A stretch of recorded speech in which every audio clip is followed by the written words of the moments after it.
Hey everybody, welcome back to We Are the Batman. I'm Mike. And this is Matthew. All right, so this week is something a little bit different. We're not so much reviewing or giving our feelings on something we've read or seen as so much sharing some thoughts on something that's been controversial and popping around in the DC Comics ether for a bit. And we've mentioned on a recent episode that this was coming, and this seemed like a good time to kind of pause and just we're talking about the upcoming DC Absolute Universe, which at the time of this recording, 4 p.m. on Wednesday, October 2nd, has not been released yet. So we're just going to kind of share our thoughts and feelings on everything we've seen from a preview wise, on everything going on from this Absolute Power run that's currently wrapping up, that's leading into this Absolute Universe, and whatever the hell is going on with their version of Batman. Matt, you've read a little bit more about this than I have, so why don't you kind of fill us in here? Well, unfortunately, I wish I had read a lot more, but time, family, the thing. So I assure you, hopefully before the next recording, I will have read 1 through 4 of Absolute Power. But from what I've seen, Darkseid messes everything up. We get this new Splinter universe because of that. And this is almost like the ultimate, what Marvel did with the Ultimates 20 years ago. It looks like that's what DC's doing today. Is you've got this absolute universe. It's a new Batman, it's a new Superman, and it's a new Wonder Woman. And there's supposed to be a new Flash, a new Green Lantern or Green Arrow. I can't remember. Green Lantern. But the big thing is it's not just a new person in the role. Like these are it's a completely separate new universe where these characters are reimagined. So from the taglines I have seen, I'll just read them straight out. Absolute Wonder Woman. Eisner winner Kelly Thompson and breakout artist Hayden Sherman reinvent Wonder Woman from the ground up. Without the island paradise, without the sisterhood that shaped her, without a mission of peace, what's left is the absolute Amazon. So on this, what you got is you got a different origin. She's still Amazonian, but Paradise Island is either gone, destroyed, or never existed. Something in her back, something in the history of the Amazons changed with whatever happened with Darkseid. So I don't know if you've got any photographs of her up. I do. I do. I'm looking right now. I can send. Let me send you this link. I got it. Okay. But continue talking, please. But I think what the big thing is, what you're seeing now is this is not the Wonder Woman who was raised on Themyscira, who has her mother guiding her. I mean, there's a lot of black in her costume. She's got the tats on the arms. It's a different Wonder Woman. And I read somewhere else, and I couldn't find it before we started recording, is apparently she also has some magic ability. Not that she only has magic things, but she has some magic abilities. Yeah. So this is a cool look, man. Yeah, you got this big old anime level sword. There's the tattoos on the arm you were talking about. Yeah. The Clouds Buster sword. Yeah, and if you look on the thing I sent you, you'll see another picture that shows more of those tattoos. Yeah. She obviously still has the lasso. I don't know if it's the lasso of truth. I'm kind of glad the shield is gone because I don't know why, but her running around with the shield just seems kind of silly, considering she's Amazonian. I mean, it was one of those things where it kind of turned into a Captain America analog a little bit. You know what I mean? Yeah. So as you're talking, it's very tribal almost. Yes, and this is the, I think I mentioned it before. Like I showed Ryan this, my wife. I was like, I think we have your next cosplay. She's like, ooh, and then I might have read more information. She's like, I don't know. So we'll see. We'll see. Yeah, but I'm really curious to see what their take on Wonder Woman's backstory for this, because to quote Scott Snyder, it's if the normal DC universe is influenced by Superman energy, then the alternate universe or the absolute universe is influenced by Darkseid energy, making society treat superheroes as underdogs. So may have a little more of a gods and monsters feel to it. I don't know if we remember that. That anime, they were the Justice League, but they were not necessarily heroes. Mm, They were, well, let me phrase that. They were heroes, but they were not universally loved by the public. They were people who did things that helped, but it wasn't like, ooh, Superman and Wonder Woman are here. It was like, I guess they're going to be here and destroy things for us. it was very like reminiscent of like The Boys. Like, what if these what if these metahumans, these superpowered beings were in positions of power, basically. Yeah. Up next, I'll show you this. Now, this is our look for Absolute Superman. This is the most we've seen. Again, very different take on. I mean, this is obviously a lot of this is the artist taking some license for a cover, but still. See, the thing I have enjoyed of what I've seen him, and I'm going to send you another link, buddy, just in case, is that I think we loved that they did this in My Adventures of Superman. Mm-hmm. I think it's kind of something that has been leaked in because of the movie Man of Steel, which again, I'm cool with, is the idea that his costume is not some Earth thing. Mm-hmm. So if you look at these pictures, like his costume has like these Kryptonian negabands or whatever you want to call it. Like almost like nanotech. Yeah. Yeah. It's got like kind of the energy on them. I like that idea. If you look at one of the other pictures, I need to find it for you, where it's like his cape almost is like not real. Or not that it's not real, but that it's part of his suit. It's not just like a cloth thing that goes falls from like his back. It's almost like kind of like what they did with Superman 20 or Spider-Man 2099 when like you know, or almost kind of like what they were going for with when you watch, like if you've seen like The Death of Superman Lives, what happened, what they were kind of suggesting Nick Cage's Superman would do with his cape, where it was almost like an extension of himself, an extension of his powers in a way. You can almost turn it into Doctor Strange's cloak, as it were, just kind of has a mind of its own. Yeah, I'm looking at the image you sent me. That looks like just another rendering of that comic cover that I showed you earlier. It looks like so before it was finished. So it kind of has this disbursement nanotech-ish. I don't know if that's part of the tech or if that's more of just like, because again, looks like just a rough draft of what becomes the cover. So that could just be before they put in the rest of the effects. So, and ultimately, some of this is speculation because the book hasn't come out yet. Yeah, the Superman's not due to come out until I think Absolute Superman does not drop until November 6th. Yes, the first one's Absolute Batman, which is next week. Then Absolute Wonder Woman's like the third week of October, and then Absolute Superman. And then there's not supposed to be any more of the titles out of this until March of next year. Yeah, Absolute Flash is not slated until March of 2025. No specific date, and Absolute Green Lantern does not have a date at all. No images have been released for what those two are going to look like either. What did you find as far as the backstory on as the taglines for Absolute Superman? Absolute Superman. Let's see here. Go backwards one. Superstars Jason Aaron and Rafa Sandoval unleash a shocking new take on the last son of Krypton. Without the fortress, without the family, without a home, what's left is the absolute Man of Steel. So we're dealing with a Superman who still is, I'm imagining, Kryptonian, but he doesn't have all the tech that he had access to in the Fortress of Solitude.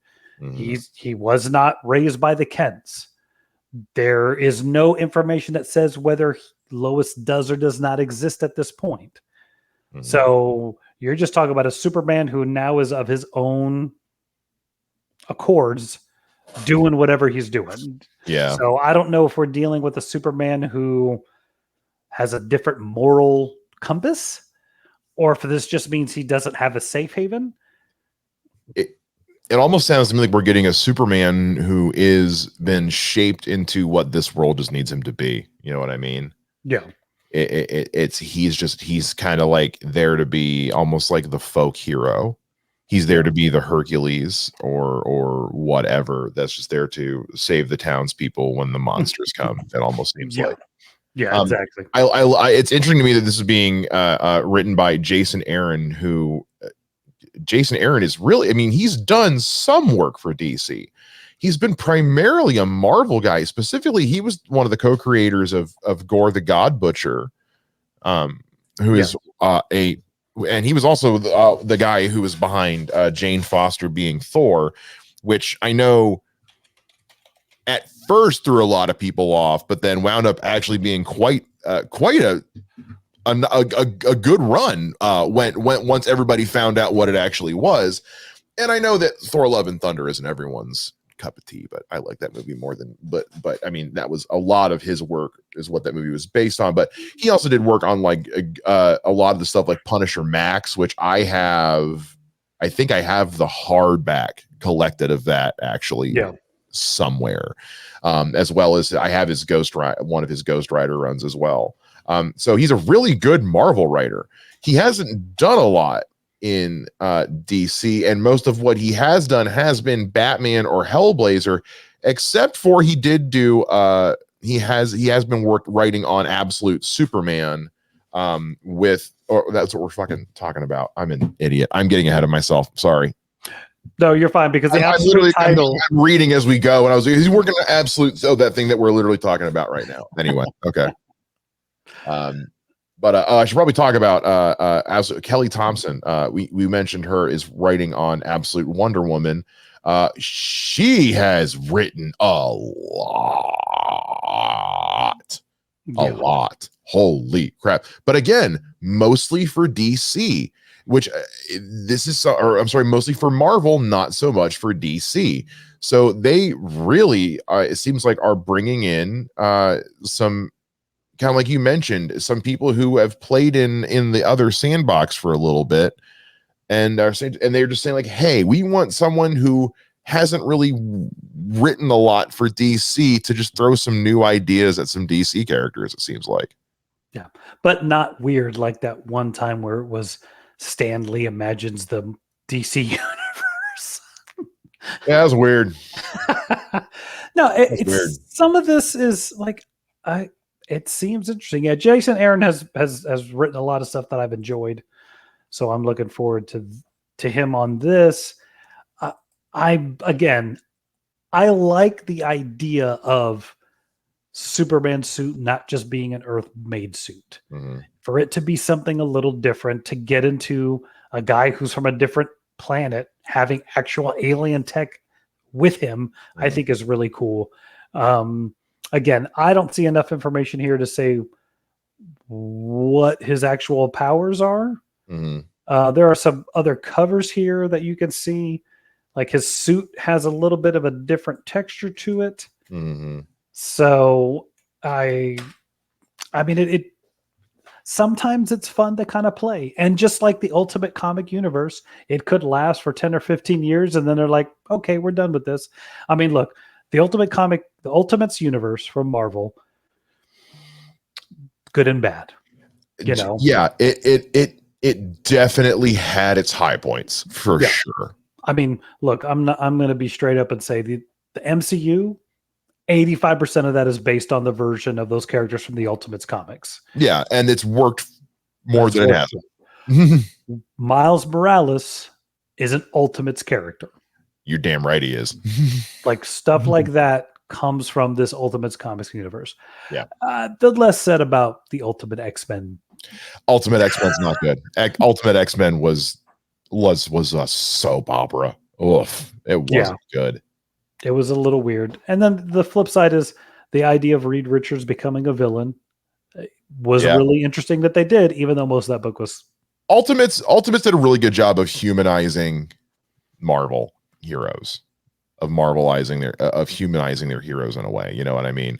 Like it did a really good job of making their heroes more relatable for a new generation is what it needed to be. They needed to make Spider-Man a bit more relatable for today's young nerds. They needed to make the X-Men. It was their attempt at trying to like update a little bit. And which is, something similar to what New 52 was.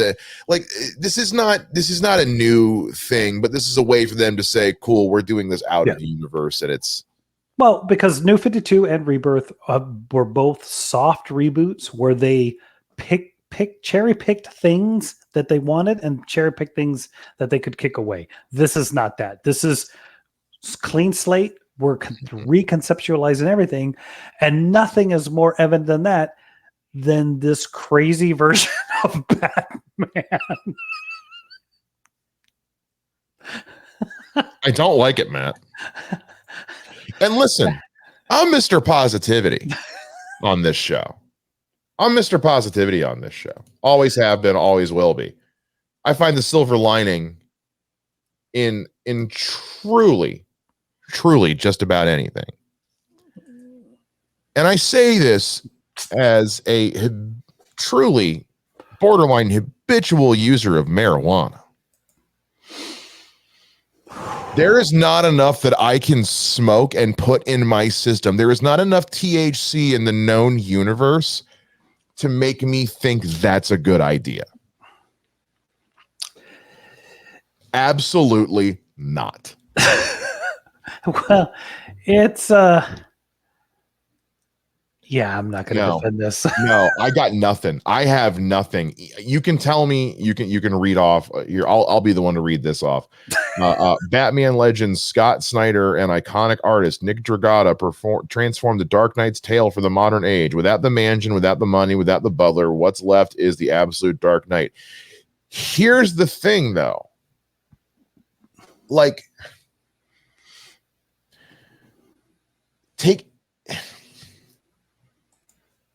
if there's one thing we've learned from the Batman mythos, I want to be full screen. If there's one thing we've learned from the Batman mythos, it's this. It's that it's very much like a, again, to keep drawing parallels to Marvel, but like we've talked about it a lot with Doctor Strange and all that, like fixed points in time, things that can't be changed, stuff like that. And one of the constants in DC has always kind of been, even in Elseworld shit, has been Batman's background. Yeah. Even when you go to Flashpoint, it's still kind of similar. Even when you go to War World or all the stuff from Brave and the Bold, it's kind of similar. To me, this sounds like they're trying to reinvent the wheel. And I'm not trying to be super precious with Batman or anything, but it's like if this seems like they went too far. And this is not just the design, this is from the overall pitch of the character. If you take away too many things from Batman's backstory, then Batman doesn't really make sense. You know what I mean? It's a hard thing because look, I know we disagree on the Snyderverse. Yeah. But you're now removing core elements of this character by making him kill. So for this, again, like you're saying, core elements of Batman is his relationship with pardon me, with Alfred, with the Bat family, with all of these things. And when you remove that, you just end up with this weird, like, okay, so then who is he? What is he doing? Yeah. And I even think, like, from some of the other stuff I read, is like he's just like a construction worker or something. Like, he's not a rich guy. So now you're getting into, what is this? Now, again, because no, go ahead. I'm sorry. Good. No, it's just, like, again, like, this is what they did with the other two, is they're just going to clean slate this thing and just come up with a new thing for him. So hopefully, because again, we're speculating without reading anything. Hopefully, I know. makes it Batman. So, and going specifically off of what we've read, here's where I feel like, where I say, like, they just went too far. At least with Superman, it's still a Kryptonian that got sent to Earth just at the wrong time. Yeah. With Wonder Woman, it's still an Amazon. It's still the princess of the Amazons, the destined god killer, as it were. just the world that she's on has been thrown into turn. Like her origin hasn't changed so much as just we've thrown a wrench in the world she's in. You know what I mean? Whereas with Batman, we are truly just removing everything that makes him Batman, is what I mean. Like with Wonder Woman, she's still Diana. She's still the princess of the Amazon. She's still the daughter of Hippolyta, and you know, We think well, we at least know she's still the daughter of Hippolyta. Like she's Amazon. She's an Amazon. So at least we know that, and we know that Superman is still Kryptonian, Kal-El, son. You know, it's like everything up to the point of coming to Earth has been the same. So Batman's just some guy. Like part of what makes Batman interesting is the fact that he is that juxtaposition of the person of privilege versus the person who is the ultimate fighting for the little guy. You know what I mean? You take that away, I think you're removing something from the character a little bit. Yeah. Either way, I think I'm not against redoing the origin, but I just think they've taken it a step too far. And there is no explaining away this character design. This character design is atrocious. See, and so far, all the pictures I've seen, only Dan Mora's version have I gone, oh, hey, and I said just some more. Like, oh, hey, yeah, that's cool. Because even, like, look, Jim Lee's one of my favorites. But when even Jim Lee can't make your thing look cool. Yeah. But again, like, I think we are going by concepts. We are going by pictures. I could pick up that first issue and go like, nope, I'm sorry. This is awesome. Scott Snyder, he's the guy who introduced the Court of Owls. He's the guy who was... Scott Snyder is like I have said before, the only thing that saves this series is if we pick this up and it's truly some of the greatest writing ever put to comic books. But kind of like with when they finally came out with Kingdom Hearts 3 15 years later, unless it's truly the greatest game ever created, I'm not going to go spend, that much money on it. And sure enough, 2 weeks later, nobody was talking about it.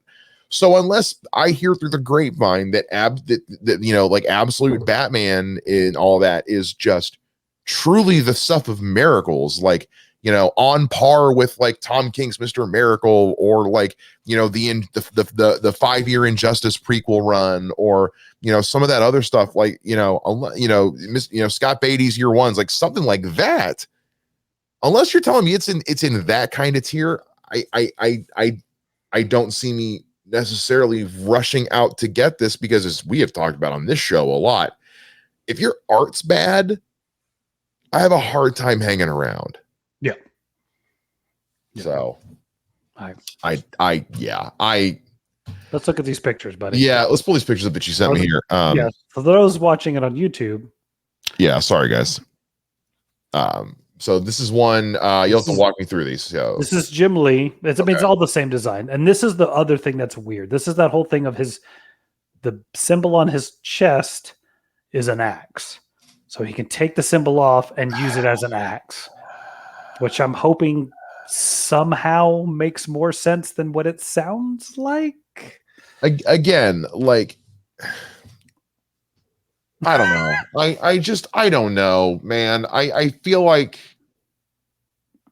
I feel like I feel like we just need to read it. I really do. And then there's this. I like this one. This is Dan Mora. He made it look fantastic. That's not bad. It looks more, the symbol looks more bat-like. He looks less like he looks less like Darkseid. That's the thing, is in some of in that OG picture, he just looks like Darkseid in a bat suit. Like his thighs are yudge. Yeah. So this one's good. This one, hate that. There's the axe. Hate that a lot. Better. I get again. I don't. What is up with this, man? I don't. Well, and there's a group shot, and it looks like Batman's going to be in stature the biggest of the three. Usually he's the shortest. So that'll be interesting to see in that, because usually, like, for a while it was always Superman had the biggest. Then for a while they did a weird thing of like Wonder Woman is actually bigger than everybody. She is an Amazon. She is a So demigod. I mean, so the idea of Batman being the biggest in stature, I think, is interesting, but we'll see. I want to know. I think at this point, I need to know at what point in Earth's history did Darkseid come there, is what I think we need to find out. Yeah, I will be reading Absolute Power 1 through 4 if I can find them. Yeah, and then I will be, next week when this comes, I put these in my box because I want to be on top of this. Yeah, and see what it does. I need to know. This is not one of those things. I need to know what's going on with this. I don't want to wait on this one. I know I bitched and moaned and said I was going to, but I just like. It's such a wild swing, and for Scott Snyder, and that's the thing is the way Scott Snyder has been kind of shitty about it online has been, and not now. I will say, that's not to say that like people online haven't been shittier, for sure. I mean, like we're sitting here trashing this thing on the podcast this week, but like I'm not going online and saying act like Scott Snyder doesn't deserve all the flowers. My God. That first run he did was it with Greg Capullo where they introduced Court of Owls? Oh my God. Oh, it's so good, man. Oh, for those audio listeners, I said yes by nodding. I'm sorry. Yes, that was Greg Capullo. Yeah. Oh, dude, like Matt, I can't tell you how much of a breath of fresh air into the Bat mythos the Court of Owls was. Yes. And like the Court of Owls as just this secret, having something other than what's Azrael's church, the Church of Saint Thomas or whatever. Like having another I love secret clandestine organizations. And when you've got Batman taking those on, yeah, baby. So yeah, like all the love in the world to Scott Snyder. By far. But listen, Nick Dragotta, what the hell, man? Bruh. We'll see. I saw some panels. I'm not going to show them to you because it'll just make you angrier. So when the book comes out, I will definitely check it out. You're gonna have to check it out. We're gonna have to figure out what this is. And we'll check out Absolute Batman. Maybe not for next week because that's cutting it kind of close, but for sure by the end of the month we'll talk about Absolute Batman. In the meantime, this is one to keep an eye on because there's some really because like the only one I feel like they're dropping the ball with right now is Batman. And again, maybe that's because we host a Batman podcast. I'm a little precious about it, but I feel like they're just going a little too far. But I'm really into the Wonder Woman stuff. I'm always into a different take on Superman. Really curious, and depending on what we end up thinking of Batman, I'll be curious I think I'm more curious about what a Green Lantern in a universe like this looks like more than a Flash, to be totally honest. I mean, you know what I'm waiting for. Oh, I know. You want to know if there's any version of a Nightwing in this. Yeah. What's Absolute Nightwing look like? He's just a little baby. He doesn't do anything. He's just he's literally just a bird. Just a bird. So that I think, that's kind of, I don't know how I feel about this. I think we all do. Well, no, I mean, like about the Batman one, everyone knows how I feel. About the Absolute universe in general, I have mixed expectations going into it because I like when we try something new, but I don't know. What do you think? I think I'm intrigued because, again, I'm the guy who likes when you adapt things and do a little bit different stuff. But I think I kind of side more with you. I think the things visual wise, what they've done with Wonder Woman and Superman is like, okay, cool. We've taken this to a different place, like a step up. Wonder Woman looks like she's not just a white lady. from America in a Wonder Woman outfit. She looks like she's from a different time and place. Superman, same. His suit doesn't just look like the standard Superman claw suit. It looks like an alien suit. No. Batman, it just looks like, what are we doing? Why is this the look? So hopefully story-wise it makes sense. I'm because I know that they're not, from what I've seen and read, they're not gunning to create a Justice League. Like these are just titles happening with these characters by themselves. Yeah, these are just, from what I understand, these are just one-off issues of what this character looks like in this version of the DC universe. Yeah. Well, there's series like Batman, Absolute Batman. It has the listing for 3 episodes or 3 issues. Oh, are they doing? Well, I thought they were just doing one apiece. No, it's a series. Each one is a series. Oh, interesting. Now I'm definitely more interested. I thought they were doing these as one-offs. No, it's a series. Okay, I misread. Like Ultimate Marvel, like it's going to be this ultimate. I misread that then. Okay. No worries. All right. I am cautiously not more optimistic, but more interested in seeing what we're gonna do then. Okay. I still hate the look. That doesn't change. That doesn't change a thing. But yeah. Well, that I think that's gonna about cover it for this, guys. By the way, if you haven't already, our first 2 our reviews of the first 2 episodes of The Penguin are up on the channel. The first one is on the podcast feed. The second one is over on the YouTube only. If you haven't already, make sure you subscribe to the channel and like the video and all that good stuff. We are planning on doing a Q&A episode coming up at some point here in the future. So, and we are planning to have Mr. Scott Beatty, writer of Robin, Batgirl, and Nightwing Year One, back on the show for that Q&A. So if you'd like to send us some questions, we will put something together for that as it gets closer. We're probably looking at doing that in November, just because October's gonna be busy. But that being said, make sure you guys follow the show on all social media at WATB Pod. You can find me on social media at Mr. Mike Shea. Find me on Twitter at Mr. J Ninja. That is going to do it for this episode of We Are the Batman. We'll see you guys next time. Same bad time, same bad podcast channel. Bye-bye.